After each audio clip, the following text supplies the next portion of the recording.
মাঝে মধ্যেই মাঠের দিকে তাকাইতেন, গাছের দিকে তাকাইতেন, বিভিন্ন লতাপাতার দিকে তাকাইতেন, আর চোখের পানি ছাইরা দিতেন। ডাক দিয়ে বলতেন, ও গাছ, ও লতাপাতা, কতই না ভালো হতো যদি আমি আবু বকর মানুষ না হয়ে তোর মতো গাছ হইতে পারতাম। কতই না ভালো হতো যদি আমি আবু বকর তোর মতো লতাপাতা হইতে পারতাম। কারণ কিয়ামতের ময়দানে তুই গাছ লতাপাতার কোনো হিসাব দিতে হবে না, কিন্তু আবু বকরের হিসাব আল্লাহ যথাযথ নিবে। জান্নাতের সুসংবাদ পাওয়া ব্যক্তি হিসাব থেকে এত ভয় পান, এত ভয় করেন। হযরত ওমর রাদিয়াল্লাহু তাআলা আনহু উনি মাঝে মধ্যেই মানুষের সমাবেশে গিয়ে দুঃখ প্রকাশ করতেন, হায়রে কিয়ামতের ময়দানে যদি আল্লাহ তাআলা ঘোষণা করে দেয় দুনিয়াতে যত মানুষ আছে একজন জান্নাতে যাবা, আমার মন চাই আমি ওমর যেন সেই একজন হতে পারি। আর যদি আল্লাহ তাআলা বলে দেয় দুনিয়ার যত মানুষ আছে সবাই জান্নাতে চলে যাবা, একজন জাহান্নামে যাবা, আমি উমরের বড় ভয় হয় সেই একজন আমি উমর হয়ে যাই কিনা। যদি সেই একজন যে জাহান্নামে যাবে ওই একজনের নাম যদি আমারটা হয়ে যায়, আমার উপায় কি হবে? কত ভয় করতেন তারা। হযরত ওমর রাদিয়াল্লাহু তাআলা আনহু যেহেতু প্রেসিডেন্ট ছিলেন, ক্ষমতায় ছিলেন, তিনি মাঝে মধ্যেই জনগণকে উদ্দেশ্য করে বলতেন, ও আমার ভাইয়েরা, আমার পক্ষ থেকে যতটুকু দায়িত্ব পালন করা সম্ভব আমি চেষ্টা করি, এরপরেও যদি কোনো ভুল ত্রুটি হয়ে যায় তোমরা আমারে মাফ করে দিও। কারণ আমি ওমরের বড় ভয় হয় আমার শাসনে যতটুকুন এলাকা আছে, যতটুকুন এলাকার খলিফা আমি, এই পুরা এলাকার মধ্যে যদি একটা কুকুরও না খেয়ে মারা যায়, একটা পশুও অন্যায়ভাবে মারা যায়, কাল কিয়ামতের ময়দানে আল্লাহর সামনে আমি ওমর জবাব দেওয়ার মতো কিছু থাকবে না। বলি সুবহানাল্লাহ। একজন শাসক, হ্যাঁ, একজন খলিফা, উনি চিন্তা করেন কি যে আমার শাসন এলাকায় একটা কুকুরও যদি না খায় মারা যায় আমার হিসাব দিতে হবে। এই ভাবনা যদি আমাদের বর্তমানের নেতাদের মধ্যে চলে আসতো আমাদের সমাজটা কত সুন্দর হয়ে যাইতো না? কথা বলেন, সুন্দর হয়ে যাইতো না? গরিবদের হক মাইরে খাওয়ার একটা প্রতিযোগিতা এই সমাজে, হ্যাঁ, সরকারে চাইলের কার্ড দিছে গরিব মানুষের জন্য, নেতারা ভাগ করে নিয়ে গেছে কার্ড, যার যার খাতিরের যারা আছে এগর দেয়। হকদার হইলো গরিব, এটা গরিব চিন্তা করে না খাতিরের কারা আছে, কারে দিয়ে আমার দল চলে, কারে দিয়ে আমার কাম হয়, আছে কি নাই? কথা বলেন, আছে কি নাই? যারা খাবার পায় না, যাদের দরকার ছিল তারা পাইতেছে না, যাদের দরকার নাই এদের কাছে। আপনাদের সরিষাবাড়ি তো নাম করা, চাউলের গোডাউন ধরা পড়ছে কয়টা, অভাব নাই, জমা করে রাখতেছে। এটা নির্দিষ্ট কোনো দলের কথা বলতেছি না আমি, যারা অন্যায় করে এরা কোনো দলের না, ঠিক কিনা? এরা দল করে ওই সুবিধা নেওয়ার জন্য, যে আমি যে অন্যায়টা করব, দুর্নীতি করব, যাতে আমার কেউ কিছু না বলতে পারে, এই জন্য এরা দল করে। এরা তো দলের জন্য ভালো কিছু না, দলের জন্য বদনাম এরা, ঠিক না? তো এদের মধ্যেও যদি মৃত্যুর চিন্তা চলে আসতো, আমি যে গরিবের চাউল ডাউল রিলিফের কার্ড বয়স্ক ভাতার কার্ড খায় ফেলাইতেছি, কিয়ামতের ময়দানে যদি আল্লাহ আমারে জিজ্ঞাসা করে কি জবাব দিব? খোদার কসম করে বলি একটা মানুষও দুর্নীতি করতে পারতো না, ঠিক কিনা? হযরত ওমর রাদিয়াল্লাহু তাআলা আনহু উনি একজন লিডার, উনি একজন নেতা, ফজর নামাজের ইমামতি করতেছেন, এই মুহূর্তে তাকে খঞ্জর মারা হয়েছে নামাজের মধ্যে, পেটের মধ্যে কয়েকটা স্টেপ করা হয়েছে, লারি ভুড়ি বাইর হয়ে গেছে। উনি পিছন থেকে একজন সাহাবীকে টান দিয়ে সামনে দাঁড় করে জমিনের মধ্যে পড়ে গেছেন বেহুশ হয়ে, ওনার আর সেন্স নাই। সাহাবীরা খলিফাকে ধরাধরি করে নিয়ে নির্দিষ্ট জায়গায় রাইখা দিছে। হযরত ওমর রাদিয়াল্লাহু তাআলা আনহু যখন জ্ঞান ফিরে আসছে, উনি দুইটা চোখ মেলে তাকাইছেন, দেখেন অনেক সাহাবী তার পাশে বসা। উনি প্রথমে জিজ্ঞেস করলেন, ও আমার সাথীরা, আমি যে ইমামতি করা অবস্থায় বেহুশ হয়ে গেলাম, সেন্সলেস হয়ে গেলাম, এক রাকাত তো তোমাদেরকে ইমামতি কইরা আদায় করাইছিলাম, এরপরে তো আর আমার কোনো জ্ঞান নাই, আমার কোনো হুঁশ নাই, বাকি এক রাকাত নামাজ তোমরা যথাযথভাবে আদায় করছিলা কিনা আমাকে একটু বলো। চিন্তা করছেন, এক রাকাত নামাজ আমি ইমামতি করে পড়াইলাম, বাকি এক রাকাত তোমরা পড়ছো কিনা। জ্ঞান ফেরার পরে প্রথম জিজ্ঞাসা তার। আমাদের সমাজের নেতা যারা আছে, নেতৃত্ব যারা দেয়, এরাও যদি তাদের কর্মীদের এইভাবে নামাজের খবর নিত, কখনোই এই নেতার কর্মীরা দুর্নীতির মধ্যে যাইতে পারতো না, ঠিক কিনা? ওমর রাদিয়াল্লাহু তাআলা জিজ্ঞাসা করলেন যে আমারে চাকু মারছে, তার কি অবস্থা? কই যে তারে আমরা বাইন্ধে রাখছি। ওমর রাদিয়াল্লাহু তাআলা বলে দিলেন, তারে মুক্ত করে দাও, তারে ছেড়ে দাও, তার উপর কোনো রকম জুলুম করার দরকার নাই, সে যতটুকুন করছে ততটুকুনের যা যা আল্লাহ তাআলা তারে দিবে, আমি উমর কোনো প্রতিশোধ নিতে চাই না। একজন খলিফা চাইলে তারা কত নির্মম মৃত্যু দিতে পারত, ঠিক না? কিন্তু মাফ করে দিচ্ছে। আমগর সমাজে মাফ আছে? কথা কয় না, মাফ আছে? সামান্য একটা গালাগালি, চাকু মারলে তো মেলা পরের আলাপ, ওর বিরুদ্ধে বলছে, কেন বলবে? ফেসবুকে একটা স্ট্যাটাস দিছে, কেন দিবে? এই জন্য লোকজন হায়ার করে নিয়ে এসে পিড়ায়। আছে কি নাই?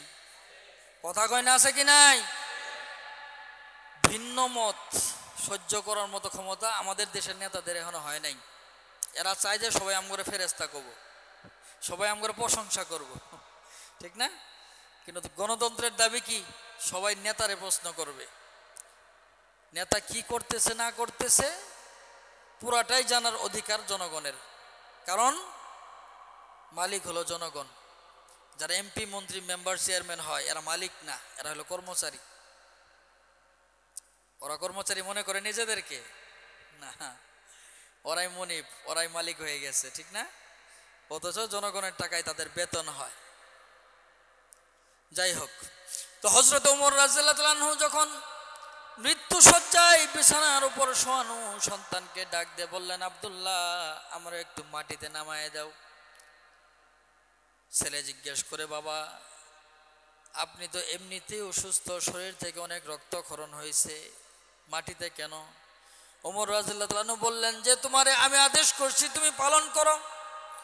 ওমর রাদিয়াল্লাহু তাআলার দেহটাকে বিছানার উপর থেকে নিয়ে মাটির মধ্যে নামাই দেয়া হলো, একেবারে মাটির উপর শোয়ানো। ওমর রাদিয়াল্লাহু তাআলা একবার ডান দিকে মাথা ঘোরায়, আর একবার বাম দিকে মাথা ঘোরায়, একবার ডান দিকে মাথা ঘোরায়, আর একবার বাম দিকে মাথা ঘোরায়, ছটফট করতেছেন। এবার সন্তানেরা জিজ্ঞেস করে, বাবা, কেন আপনি এমন করেন? আল্লাহর রাসূল তো জান্নাতের সুসংবাদ আপনাকে শোনায় গেছে, আপনি তো নিশ্চিত রূপে জান্নাতে যাবেন, এত পেরেশানি কিসের? ওমর রাদিয়াল্লাহু তাআলা আনহু ডাক দিয়ে বলে, সন্তানেরা,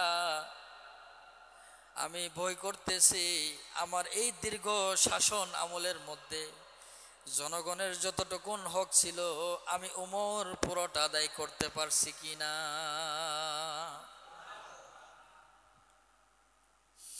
যদি পুরোটা আদায় করতে পেরে থাকি, কিয়ামতের ময়দানে আল্লাহ তাআলা তো আমাকে মাফ করেই দিবে। কিন্তু কোথাও যদি কোনো ত্রুটি হয়ে থাকে, কোথাও যদি কোনো ভুল হয়ে থাকে, কোথাও যদি কোনো কমতি হয়ে থাকে, আমার মন বলে কিয়ামতের ময়দানে কোটি কোটি মানুষের সামনে আমি উমরকে লজ্জিত করা হবে। বলি সুবহানাল্লাহ। আখিরাত নিয়ে তাদের এত ভয়, কোথাও কোনো ভুল হয়ে গেল কিনা, কোথাও কোনো ত্রুটি হয়ে গেল কিনা। আমাদের মধ্যে আছে?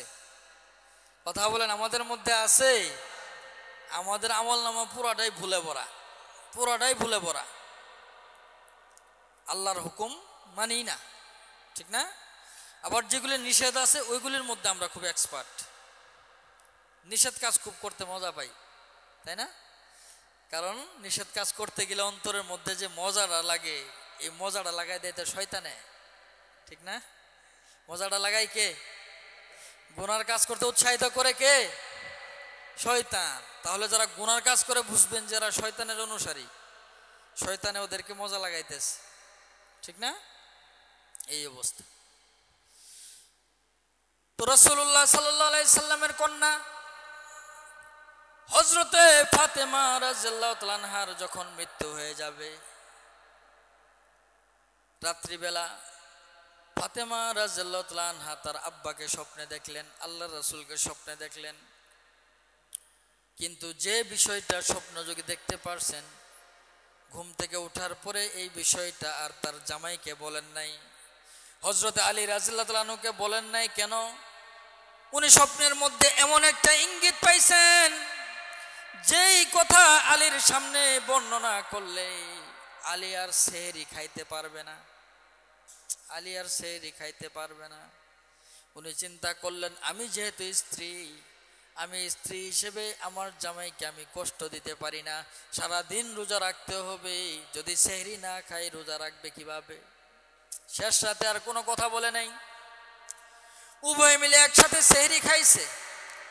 খাওয়ার পরে আলী রাদিয়াল্লাহু তাআলা আনহু চলে গেছে মসজিদের দিকে, ফাতেমা রাদিয়াল্লাহু তাআলা আনহা নামাজ শেষ করছেন।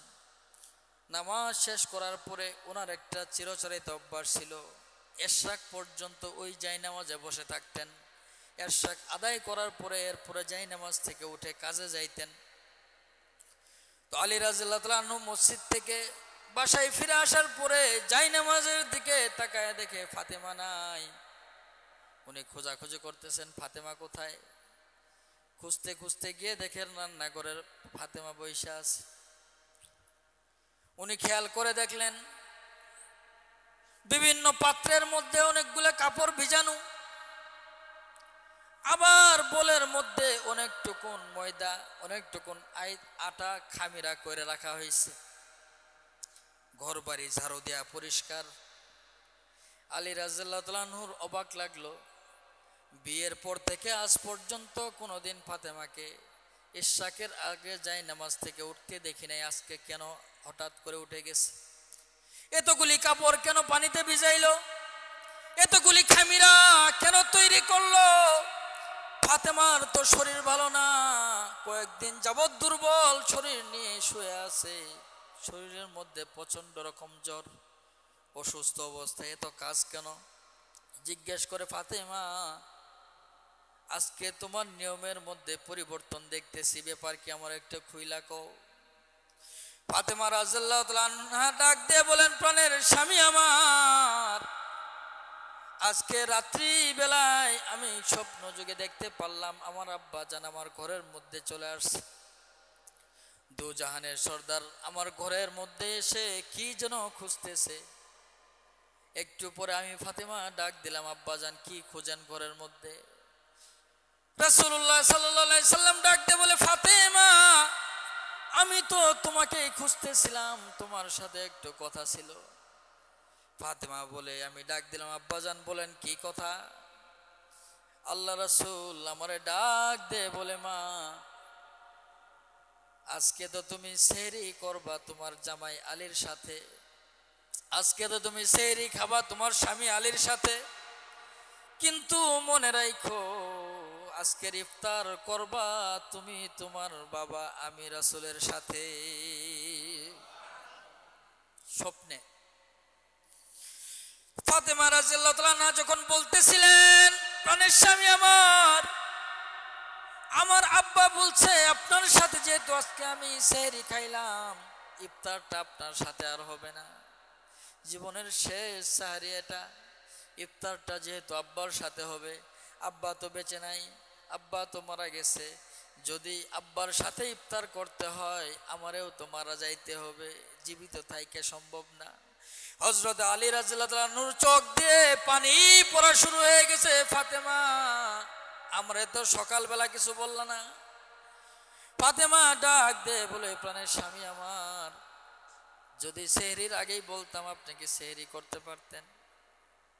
আমি স্ত্রী হয়ে তো আপনাকে কষ্ট দিতে পারি না, আমি স্ত্রী হয়ে তো আপনাকে কষ্ট দিতে পারি না, এই জন্য সকালবেলা আপনাকে আমি বলি নাই যাতে আপনি সেহরিটা ঠিক মতো করতে পারেন। এই ওয়াজগুলি মহিলাদের শোনা দরকার, ঠিক না? একজন স্ত্রী মারা যাবেন, তার আগ মুহূর্ত চিন্তা করতেছেন আমার জামাই যাতে কষ্ট না পায়, আমার স্বামীর যাতে কষ্ট না হয়। আমাদের মহিলার কি অবস্থা বলেন?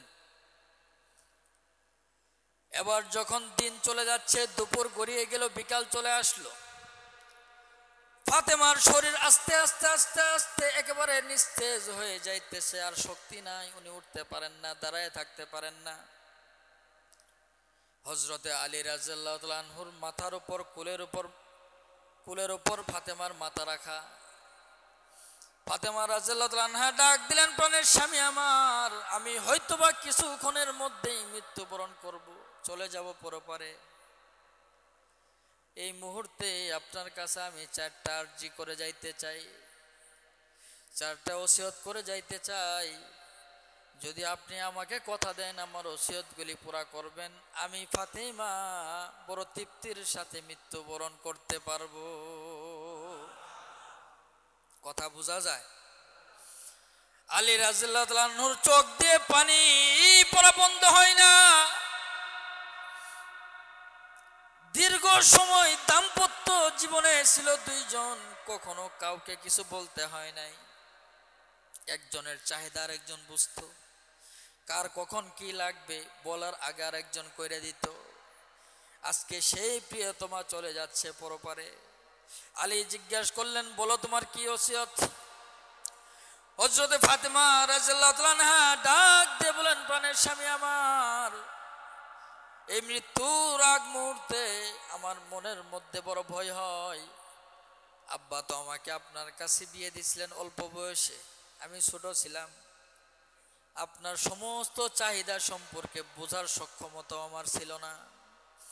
হয়তোবা আমার অজান্তে অনেক ভুল হয়ে গেছে, হয়তোবা আমার কথায় আমার কাজে কোনো না কোনোভাবে আপনার মনের মধ্যে কষ্ট লেগে যাইতে পারে। আজকে মৃত্যুর আগ মুহূর্তে আপনার কাছে আমি ক্ষমা চাইতেছি। যদি কখনো আমার অজান্তে, আমার অগোচরে, আমার জানা সত্ত্বে তো কখনো কষ্ট দেই নাই, এরপরেও যদি কোনো কষ্ট, কোনো দুঃখ আপনি পায়ে থাকেন, আমার মৃত্যুর আগে একবার একটু আমাকে বলেন সেই কষ্টের কথাগুলি মাফ করে দিছেন কিনা। কারণ আমি আমার আব্বার কাছে শুনতে পারছি, কিয়ামতের ময়দানে উত্তম মহিলা হিসেবে দাঁড়াবে তারাই যাদের জামাই বলবে যে আমার স্ত্রীটা ভালো ছিল। যদি আপনি আলী বলেন ফাতেমা ভালো, তাহলে আল্লাহর কাছে আমি ভালো। আর আপনি আলী যদি বলে দেন আমার স্ত্রী ভালো ছিল না, আল্লাহর কাছে আমি ফাতেমাও ভালো হিসেবে গণ্য হব না। ফাতেমা যখন মাপ চাইতেছে, আলী রাদিয়াল্লাহু আনহু এবার চিৎকার করে কান্না আসতেছে, ও ফাতেমা, তোমাকে বিয়ে করার জন্য মক্কার বড় বড় ধনী লোকের সন্তানদের প্রস্তাব আসছিল রাসূলের কাছে, বড় বড় নেতাদের সন্তানদের প্রস্তাব আসছিল রাসূলের কাছে। তাদের কাছে বিয়ে দিলে তুমি বড় সুখে থাকতা, শান্তিতে থাকতা। কিন্তু তোমার বাবা ওই সমস্ত ধনীদের দুলালের কাছে তোমার বিয়ে দেয় নাই, বিয়ে দিছে গরিব আলীর কাছে। যে আলীর গৃহে আসার পর থেকে কখনো 3 বেলা তৃপ্তি সহকারে খাইতে পারো নাই, কখনো 2 বেলা, কখনো 1 বেলা। আবার যে খাবার ছিল এই খাবার তৃপ্তি সহকারে খাওয়ার মতো না।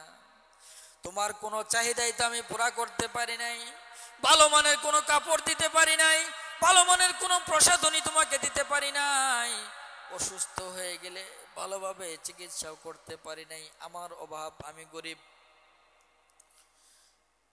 তোমার কোনো ভুল বেয়াদবি, আমার মনের কষ্টের কোনো কারণ নাই, সবগুলি মাফ। মৃত্যুর আগে তুমি ফাতেমাও কথা দিয়ে যাও, আমি আলীকে তুমি মাফ করছো কিনা। জামাই স্ত্রী, প্রত্যেকটা স্বামী স্ত্রীর মাঝে যদি এই আবেগটা কাজ করে, আমি যে আমার জামাইয়ের মনের মধ্যে কষ্ট দিব, যদি আল্লাহর কাছে গিয়ে এই কষ্টের কথা সে বলে দেয়, উপায় কি হবে? আমি যে আমার স্ত্রীর মনে কষ্ট দিব, আমার স্ত্রী যদি কিয়ামতের দিন বলে দেয় আমার জামাইটা ভালো ছিল না, উপায় কি হবে? যদি এমন চিন্তা আমাদের মনের মধ্যে আসে, কখনোই জামাই স্ত্রী ঝগড়া লাগতে পারে না, ঠিক কিনা? একজন আর একজনের থেকে মাপ নিতেছে, কত সুন্দর দৃশ্য কল্পনা করতে পারেন? এরা জান্নাতে যাবে না, জান্নাতে যাবে কারা বলেন? তো এবার দ্বিতীয় নাম্বার ওসিয়ত, ফাতেমা ডাক দে বলে, প্রাণের স্বামী আমার, আমি তো হয়তোবা কিছুক্ষণ পরেই মারা যাব, আমি মারা যাওয়ার পরে আপনি দ্বিতীয় বিয়ে করে নেবেন, কোনো সমস্যা নাই, আমার কোনো আপত্তি নাই, কিন্তু আপনার কাছে আমার একটা আবদার আছে। এই যে দুইটা সন্তান রাইখা যাইতেছি, এই যে দুইটা সন্তান রাইখা যাইতেছি, হাসান আর হুসাইন, আপনি আর একটা বিয়ে করে নিলে তাদের একটু কষ্ট হয়ে যাবে, তাদের দেখাশোনা তো আমার মতো কেউ করতে পারবে না। সুতরাং আপনার কাছে দ্বিতীয় ওসিয়ত হলো, সপ্তাহের 6টা দিন ওই স্ত্রীর সাথে সময় দিলেও সপ্তাহের একটা দিন আমার হাসান আমার হুসাইনকে বুকের মধ্যে জড়ায় আপনি ঘুমাবেন।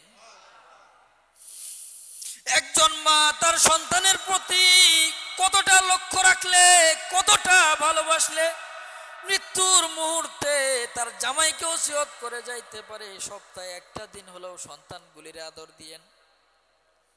এই মায়ের আমরা কষ্ট দেই না? কথা বলেন, আমরা কষ্ট দেই না? অনেকেই ধমক দিয়ে ফেলাই মায়েরে। যে মা আমারে কথা বলা শিখাইছে, আমি কথা বলতে পারতাম না, বারবার বারবার রিপিট করে কথা বলে আমারে কথা বলা শিখাইছে। আমি যখন ভাঙ্গা চোরা গলায় বাবা ডাকতে পারতাম, মা ডাকতে পারতাম, এই মা আরো 10 জনের ডাইকে নিয়ে বলতো, দেখো আমার খোকা কথা কয়, দেখো আমার সন্তান কথা বলতে পারে, বলতো না? একটা কথা বারবার জিজ্ঞেস করতাম, মা এইটা কি, মা এইটা কি, মা এইটা কি, মা রাগ করতো না, আমারে শিখাই দিত। আজকে সেই মা একটা কথা 2বার বললে আমার মাথা গরম হয়ে যায়, আছে কি নাই? কথা বলেন, আছে কি নাই? যেই মা বারবার কথা বলে আমারে কথা বলা শিখাইছে, সেই কথা দিয়ে আমি যদি এই মায়ের অন্তরের মধ্যে আঘাত দেই, দুনিয়াতে হয়তোবা আমারে কেউ কিছু বলবে না, কিন্তু মায়ের কলিজার আঘাত আল্লাহর আরশ পর্যন্ত বরদাস্ত করে না, ঠিক না? কষ্ট দিয়েন না। যে মা আমার হাতে ধরে ধরে হাঁটা শিখাইছে, যে বাবা আমার হাতে ধরে হাঁটা শিখাইছে, যে বড় ভাই আমারে কুলে পিঠে নিয়ে মানুষ করছে, আজকে এই বাবার কথা আমার ভাল লাগে না। এই বড় ভাইয়ের সাথে জমিনে ঝগড়া, আরেকজনের সাথে বন্ধুত্ব করে বড় ভাইয়ের বিরুদ্ধে মারামারি লাগাইছে, আছে কি নাই? কথা বলেন, আছে কি নাই? একটু খেয়াল করেন, মরতে হবে সবাই রে, এই জমিনে কবরে যাবেন না। 2 ভাই ঝগড়া করতে করতে এর বিরুদ্ধে মামলা, ও ওর বিরুদ্ধে মামলা, যে টাকা মামলার পিছে খরচ করছে ও জমি 2-3 বার কিনা যাব, আছে না? কথা বলেন, আছে না? আবার তৃতীয় আরেকটা পক্ষ আছে, এদের কাম হইলো লাগাই রাখা, সালিশ দরবার হবো কিন্তু সমাধান হবো না। মাথা বড় আছে কিছু শেষরা, ওরা খালি টাকা খাবো, এটা সালিশ হবো, টাকা খাবো, এর থেকেও টাকা নেবো, ওর থেকেও টাকা নেবো, সমাধান করবো কেমনে? এই সমস্ত মাতাব্বরদেরকে বয়কট করবেন। 24 পরবর্তী বাংলাদেশে এই ঘুষখোর মাতাব্বর থাকা যাবে না, এই ঘুষখোর মেম্বার চেয়ারম্যান থাকা যাবে না, যারা উভয় পক্ষ থেকে টাকা খায় মীমাংসা করে না, বয়কট করবেন, এদেরকে দাওয়াত দিবেন না। মিটিংয়ের মধ্যে এদেরকে আনা দরকার নাই, নতুন করে আপনারা তৈরি হন। পারবেন তো ইনশাল্লাহ? কথা কয় না, পারবেন তো ইনশাল্লাহ? ডরেলেন? এই সমাজের যত বিশৃঙ্খলা এদের জন্য। হযরত ফাতেমা রাদিয়াল্লাহু তাআলা আনহা এবার 3য় নম্বর ওসিয়ত করতেছেন, প্রাণের স্বামী আমার, আমি মারা যাওয়ার পরে আমার 2টা সন্তানকে যথাযথভাবে লালন পালন করবেন, 2টা সন্তানকে মানুষের মতো মানুষ করবেন। এরপরে যখন তারা পরিণত বয়সে পড়ে যাবে, তারা বড় হয়ে যাবে, যুবক হয়ে যাবে, দুইটা সন্তানকে আপনি আল্লাহর রাস্তার জন্য ওয়াকফ করে দিবেন, আল্লাহর রাস্তায় ওয়াকফ করে দিবেন, তাদের জীবন যাতে আল্লাহর রাস্তায় চলে যায়। এই জন্য দেখেন না, হাসান ২০ পানে তারা হত্যা করা হয়েছে, আর হুসাইনকে কারবালায় শহীদ করা হয়েছে, ঠিক না? এই যে ১০ মুহররম, এই ঘটনাগুলি বর্ণনা করা হবে ইনশাল্লাহ, নিরাশ হওয়ার কিছু নাই, সময় নিয়ে। ওই যে ফাতেমার দোয়া কবুল হয়েছে, মার দোয়া তো, দুইটা সন্তানকে আল্লাহর রাস্তায় ওয়াকফ করে দিছে, দুইটা সন্তানই আল্লাহর রাস্তায় শহীদ হয়ে গেছে। সুবহানাল্লাহ। কোন মানুষ বিছানায় শুয়েও মারা যায়, মানুষ রাস্তাঘাটেও মারা যায়, মানুষ অ্যাক্সিডেন্টেও মারা যায়। এই দিন দেখলাম ক্রিকেট খেলা হইতেছে, হ্যাঁ, একজনে ছক্কা মারছে একটা, এরপরে হার্ট অ্যাটাক, নাই, মারা গেছে, যায় না? কোনো না কোনোভাবে আমাদের মারা যাইতেই হবে, কিন্তু যদি মৃত্যুটা শহীদই হয়, কিয়ামতের ময়দানে আমি হাফেজ, আমার হিসাব হইতে পারে, আমি মাওলানা, আমার হিসাব হইতে পারে, আমি মুফতি হয়েছি, হিসাব হইতে পারে, আমি বড় পীর, আমার হিসাব হইতে পারে, মসজিদের ইমাম, আমার হিসাব হইতে পারে, কিন্তু যে আল্লাহর রাস্তায় শহীদ, তার কোনো হিসাব নিকাশ দেওয়া লাগবে না। বলি সুবহানাল্লাহ। এত সহজ না, শহীদ হয় এত সহজ না।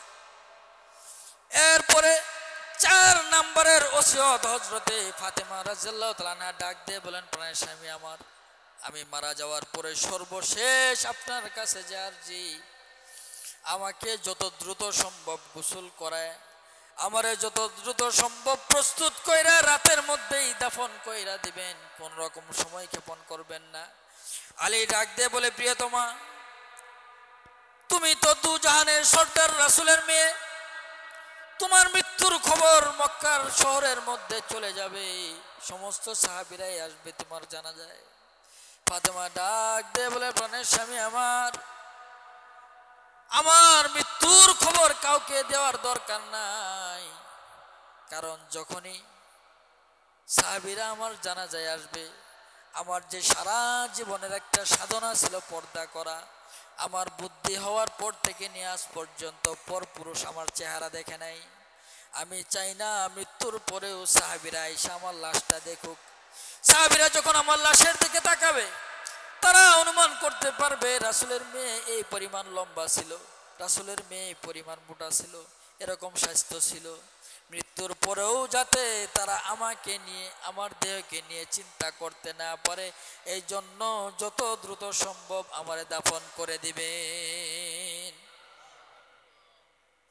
একজন মেয়ে মৃত্যুর পরেও যাতে কারো দৃষ্টি তার চেহারার উপর না পড়ে, এই জন্য সে বেকুল, অস্থির হয়ে গেছে। আর আমাদের মেয়েদের কি অবস্থা? পর্দার খবর আছে?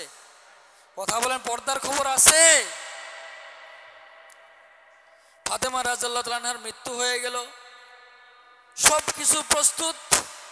হযরতে আলী রাদিয়াল্লাহু তাআলা আনহু মনে মনে চিন্তা করতেছেন, সন্তান আছে 2টা, হাসান হুসাইন, আমি আলী, 3 জন মানুষ।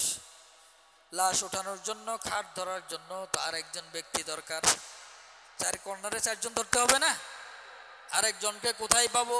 কাউকে তো খবর দিতে মানা করছে ফাতেমা। একটু পরেই আল্লাহর রাসূলের সাহাবী হযরতে আবু যর গিফারি কোদাল একটা কাদের মধ্যে করে এসে ডাক দিতেছে, আলী বাড়িতে আছেন নাকি? আলী বাড়িতে আছেন নাকি? আলী জিজ্ঞেস করে, কে? সাহাবী ডাক দিয়ে বলে, আমি আবু যর, ফাতেমার জন্য কবর খনন কাজ সম্পন্ন করে বাড়িতে চলে আসছি। আলী ডাক দিয়ে বলে, আবু যর, আমি তো আপনারে জানাই নাই ফাতেমার মৃত্যু হয়ে গেলে একটু আগে, আপনি কবর খনন পর্যন্ত শেষ করে আসছেন, আপনি জানলেন কিভাবে? আবু যর বলে, আজকে রাতে আল্লাহর রাসূল স্বপ্ন যোগে আমার কাছে চলে আসছে। আবু যর, তোমার আজকে বড় সৌভাগ্য, আমার কলিজার টুকরা ফাতেমা আজকে মৃত্যুবরণ করবে ইফতারের আগ মুহূর্তে। তুমি ইফতারটা শেষ করে আর দেরি কইরো না, কবরটা খনন কইরা দিও। কবরটা খনন করার পরে, ওরা তো 3 জন আছে বাড়িতে, খাটিয়া ধরার জন্য আরেকটা লোক দরকার, তুমি একটু কষ্ট করে চলে যাইও। আলী, তোমার খবর দেওয়ার দরকার নাই, দু জাহানের বাদশা রাসূল আমারে খবর দিয়ে দিছে। ফাতেমার লাশ নিয়ে চলে গেছে কবরের মধ্যে। কবরে নামানোর আগ মুহূর্তে আবু যর কবরের মধ্যে নামছে। ঘটনাটা নিয়ে একটু ইখতিলাফ আছে, কিন্তু যেহেতু শরীয়তের কোনো মাসলা মাসাইল খাটে না, আবু যর কবরের মধ্যে নাইমা কবরের মাটির উপর হাত রাখছে, রাখার পরে বলতেছে, কবর রে, তুই কি জানোস নাকি তোর মধ্যে কারে দাফন করার জন্য নিয়ে আসতেছি? তোর মধ্যে দাফন করার জন্য নিয়ে আসতেছি পৃথিবীর শুরু থেকে নিয়ে শেষ পর্যন্ত যত মহিলা জান্নাতে যাবে, এই জান্নাতি মহিলাদের সর্দার নিরে একটু ভালো আচরণ করিস। আবার ডাক দে বলে, কবর তুই জানোস নাকি তোর মধ্যে কারে রাখবে? একটু পরে তোর মধ্যে রাখবো জান্নাতি পুরুষদের সর্দার হাসান হুসাইনের মারে, একটু ভালো আচরণ করিস। আবার ডাক দে বলে, কবর রে, তুই কি জানিস নাকি একটু পরে যে মহিলাকে এই কবরের মধ্যে রাখবো উনি আল্লাহর রাসূলের শ্রেষ্ঠ সাহাবী, শ্রেষ্ঠ খলিফা, বড় মহব্বতের মানুষ, আলীর স্ত্রী, সুতরাং একটু আচরণটা ভালো করিস। ও কবর, তুই কি জানিস নাকি একটু পরে যে মেয়েটার লাশ তোর মধ্যে দাফন করা হবে, এই লাশটা হলো দু জাহানের সর্দার রাসূলুল্লাহর কন্যা ফাতেমা, সুতরাং তার সাথে বেয়াদবি করিস না, একটু ভালো আচরণ করিস। এরপরে কবর থেকে জবাব আসে, আবু যর, ও আবু যর, আমি মহিলাদের সর্দার নিরে চিনি না, আমি হাসান হুসাইনের মারে চিনি না, আমি আলীর স্ত্রীকেও চিনি না, আমি দুজাহানের সর্দার রাসূলের কন্যাকেও চিনি না। আমার মধ্যে যদি সে নেক আমল নিয়ে আসতে পারে, আমি তার সাথে ভালো আচরণ করার জন্য প্রস্তুত, আর যদি নেক আমল না নিয়ে আসতে পারে, এই পরিচয় দিয়ে কোনো লাভ হবে না। চিন্তা করতে পারেন, দুজাহানের সর্দারের মেয়ে, জান্নাতি মহিলাদের সর্দার নেই, জান্নাতি পুরুষদের সর্দারের মা, আলীর স্ত্রী, এই পরিচয়ের কোনো দাম নাই। দাম কিসের? আমলের। কথা বলেন, দাম কিসের? আমলের। তারই যদি এই পরিচয় কাজে না আসে, আমাদের কোনো পরিচয় কাজে আসবে? কথা বলেন, কাজে আসবে? আমরা যতটুকুন আমল করে যাইতে পারবো, এইটুকুন আমার সাথে যাবে, কাজে দিবে। আর যদি আমল করতে না পারি, এই সমস্ত পরিচয়ের কোনো কাজ আসবে না। আল্লাহ তাআলা আমাদের সবাইকে কথাগুলি বুঝে মৃত্যুর আগেই যাতে মৃত্যুর প্রস্তুতি নিয়ে যাইতে পারি, নেক আমল বানায় নিয়ে যাইতে পারি, সেই তৌফিক দান করেন। সবাই বলে আমিন। এবার আসেন আশুরা সম্পর্কে দুই চার কথা বলি। হ্যাঁ, কোরআনে বর্ণিত আল্লাহ তাআলা বলেন, ইন্না ইদ্দাতাশ শুহুরি ইনদাল্লাহি ইসনা আশারা শাহরান। একটু সময় যাইতেছে, কষ্ট হইতেছে, মাফ করে দিয়েন। হ্যাঁ, একটু কথা বলি। আল্লাহ বলেন যে আল্লাহর নিকট ধর্তব্যের মাস হলো 12টা, এর মধ্যে সম্মানিত মাস 4টা। কয়টা? 4টা। জিলকদ, জিলহজ, মুহররম, আর একটা হলো রজব, রমজান বাদে হিসাব। তাহলে মুহররম মাস আল্লাহর কাছে সম্মানিত, মুহররম মাস আল্লাহর কাছে সম্মানিত। আর এই মাসের ব্যাপারে বিভিন্ন ঘটনা প্রচলিত আছে, যেমন মুহররমের 10 তারিখে দুনিয়া বানানো হয়েছে, মুহররমের 10 তারিখে মানুষ বানানো হয়েছে, মুহররমের 10 তারিখে নূহ আলাইহিস সালামের প্লাবন থেকে তার নৌকা জুদি পাহাড়ে গিয়ে ঠেকছে, মুহররমের 10 তারিখে বিভিন্ন নবীকে মুজিজা দেওয়া হয়েছে, মুহররমের 10 তারিখে অনেক ঘটনা হয়েছে, ঠিক না? এরকম অনেক বর্ণনা আছে, কিছু আছে সঠিক, কিছু আছে ভুল। এগুলির মধ্যে তো আর আমাদের আমলের কোনো বিষয় নাই, ঠিক না? আমলের বিষয় হইল, আল্লাহ রাসূল বলেন, কেউ যদি মুহররমের এই 10 তারিখ আশুরার দিনে রোজা রাখতে পারে, আল্লাহ তাআলা তার পিছনের 1 বছরের জিন্দেগির গুনাহ খাতা মাফ করে দেন। এই রোজা রাখার দরকার আছে কি নাই? তাহলে আশুরা যাবে আগামী রবিবারে। আল্লাহ রাসূল যখন মক্কা থেকে মদিনাতে যান, হিজরত করে, দেখেন যে তারা আশুরার দিনে রোজা রাখে। ইহুদিরা, মুসলমানরা না, ইহুদিরা রোজা রাখে। তাদেরকে জিজ্ঞেস করলেন যে তোমরা এই দিনে রোজা রাখো কেন? কই যে এই দিনে মুসা আলাইহিস সালাম ফেরাউনের কবল থেকে মুক্তি পাইছে, আর ফেরাউনরে আল্লাহ তাআলা ডুবাই দিয়েছে পানির মধ্যে, এই খুশিতে আমরা রোজা রাখি। আল্লাহ রাসূল বললেন যে মুসা আলাইহিস সালাম তো তোমাদের থেকে আমাদের আরো বেশি নিকটবর্তী, তো তোমরা রোজা রাখলে আমরা রাখবো না কেন? ঠিক না? এই জন্য উনিও সাহাবায়ে কেরামকে আদেশ করলেন যে মুহররমের 10 তারিখ রোজা রাখতে হবে। কিন্তু ইহুদিরাও রাখে, তোমরাও রাখবা, একাকার হয়ে গেল। তো তাদের সাথে যাতে না মিলে যায়, এই জন্য মুহররমের 10 তারিখ ঠিক রাখা, হয়তো 9 তারিখ একটা রাখবা, 10 তারিখ একটা রাখবা, অথবা 10 তারিখ একটা রাখবা, 11 তারিখ একটা রাখবা। হয় আগের দিনে একটা রাখবা আর নয় পরের দিনে একটা রেখে 2টা রোজা রাখবা। এটা আল্লাহ রাসূলের আদেশ, যাতে ইহুদিদের সাথে মিলে না যায়। এই জন্য আমরা যারা পারি আগামীকাল, আজকে রাতে সেহরি খাইতে হবে, আগামীকাল এবং পরশুদিন 2 দিন রোজা রাখবো, অথবা পরশুদিন অথবা তার পরের দিন 2 দিন আমরা রোজা রাখবো। চেষ্টা করবো না ইনশাল্লাহ? আমরা না পারলেও মহিলাদেরকে জানাই দিব, তারা কিন্তু রাখে, ঠিক না? আমার জানানোর মাধ্যমে যদি মহিলারা রোজা রাখে, তাদের রোজার সব এক অংশ আমার আমল নামে চলে আসবে। পারবো তো ইনশাল্লাহ? আল্লাহ তাআলা আমাদেরকে তৌফিক দান করেন, সবাই বলে আমিন। এখন একটা প্রশ্ন আছে, আমার প্রশ্ন, কোনো ব্যক্তি যদি নিজের বিক্রি করা জমি আর্থিক বা সামাজিক প্রভাব খাটিয়ে জোরপূর্বক বেদখল করে বসবাস করে, সেই ক্ষেত্রে ইসলামী শরিয়া ও কোরআনের আলোকে এর ইহকালীন ও পরকালীন পরিণতি সম্পর্কে ব্যাখ্যা করলে উপকৃত হইতাম। মানে একজনের জমি আরেকজনের দখল করছে, ঠিক না? এই কাহিনী তো। আচ্ছা, সহজ করে বলি। আল্লাহ রাসূল বলেন, কোনো ব্যক্তি যদি মানে একজনের জমি আরেকজনের জোর করে দখল করছে, প্রভাব খাটায়, এটা যদি 1 বিঘত পরিমাণ হয়, একটা এক কই না আমরা, আধা হাত আর কি, 1 বিঘত পরিমাণ হয়, এই মাটির উপর থেকে নিয়ে নিচে যে সমুদ্র আছে, পানি আছে, এই পানি পর্যন্ত যে পরিমাণ মাটি হবে, এই পরিমাণ মাটি তার কাঁধের মধ্যে উঠাই দেওয়া হবে কিয়ামতের ময়দানে। ওই পরিমাণ মাটি কাঁধে নিয়ে আল্লাহর সামনে দাঁড়াবে। আর যদি কেউ 1%, আধা শতাংশ দখল করে, এই পরিমাণ মাটি যদি এর মাথার উপরে উঠাই দেওয়া হয়, ওর হিসাব নেওয়ার দরকার আছে? এই হিসাব নেওয়ার দরকার আছে? ওর মাটির কারবার দিয়ে বুঝে যাবো না ও কি কামটা করে আইছে। ওই আরেকজনের জমি দখল করে সারা জীবন নামাজ পড়লে কোনো লাভ কি? 4 পয়সা লাভ নাই। হারামখোরের কোনো জান্নাত নাই।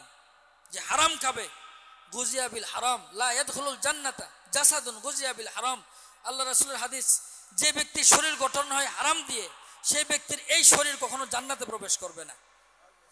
আরেকজনের যা দখল করছো, তওবা করবা, আরেকজনটা ওইটা ফিরাই দিয়া।